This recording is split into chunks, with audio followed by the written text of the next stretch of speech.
In 1926, Henry Ford instituted a 5-day, 40-hour work week with no loss of pay for having Saturdays off, what's now the standard in American workplaces.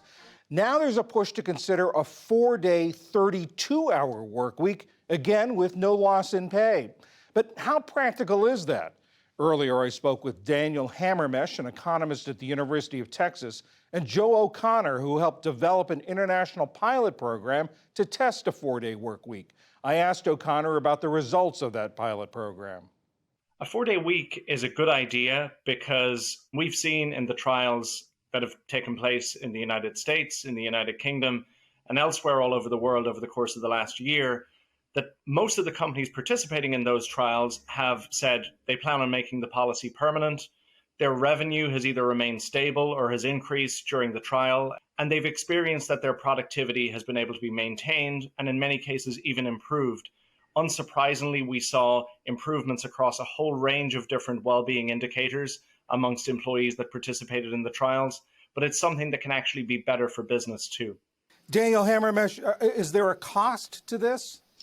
I think there is. I can't believe that if, in fact, this were applied universally, even fairly broadly, that we wouldn't see a substantial decline in output and a substantial resulting decline in people's incomes. If employers could do this, my question is, why haven't they done this? Everybody would win. I just don't think they can very broadly. Joe, what do you say to that? Loss of output and loss of income. So I would agree with Daniel that this is very much not a one-size-fits-all model. I'm not arguing that the 4-day week, 9 to 5, should become the new normal everywhere, because as we know, there are many sectors, many industries, many companies that don't have a 5-day 9 to 5. What I'm arguing is that most companies today who operate on a 5-day 9 to 5 basis could move to a 4-day week without necessarily needing to increase headcount and without necessarily damaging on their business performance, priorities, or productivity. When they attack inefficiencies like overlong and unnecessary meetings, distractions in the workday, processes that are outdated or inefficient, and poor use of technology, that they can go a long way to offering a shorter work week to their employees without undermining the bottom line. What about Daniel's other point, that if this is such a great idea, why haven't businesses already done it? Well, the reason why businesses haven't done it is that before the pandemic, it wasn't acceptable in society or in business, this idea that you could run a global company from your kitchen table, this idea that you could be as productive at home as you could be in the office. And it took a big game changer like the pandemic to dislodge a lot of these cultural and societal norms. I believe the same is true with the shorter working week. This has opened the eyes of leaders and of managers that there are different ways of working that are possible. Daniel, you say it's a trade-off. Where do the benefits become so great that they outweigh the loss of productivity and the loss of income? Or do they?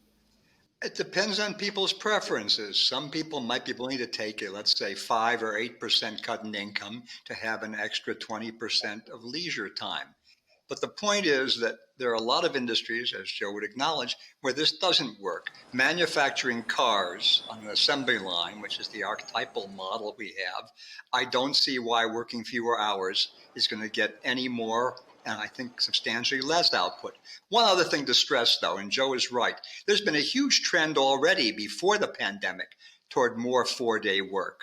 It went from 1% in 1973 to over 6% in 2018. And I fully expect it to go up.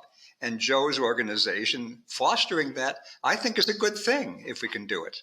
Joe, there are some models in the United States where it's a compressed week. It's 4 days, but 40 hours. What do you think about that?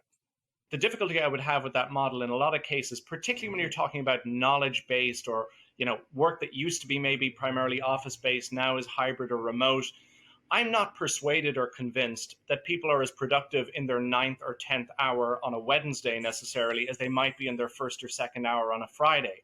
I'm also not persuaded that from a burnout perspective that people are likely to be better rested after 4 10-hour days than they might be after 5 8-hour days. So I think the research is not conclusive that this is something that necessarily in lots of job types is good for business and good for people.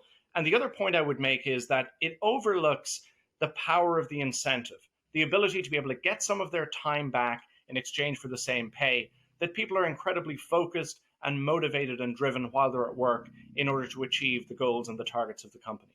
Daniel, what do you say to that, especially his point about efficiency and productivity actually sort of having diminishing returns? I think he's quite correct on that it does. On the other hand, even a 10-hour day, the ninth and 10th hours, people are not doing nothing. So I think this would keep up almost the output we now have. But the crucial point to note is that people like bunching leisure. In some industries, it's been very successful.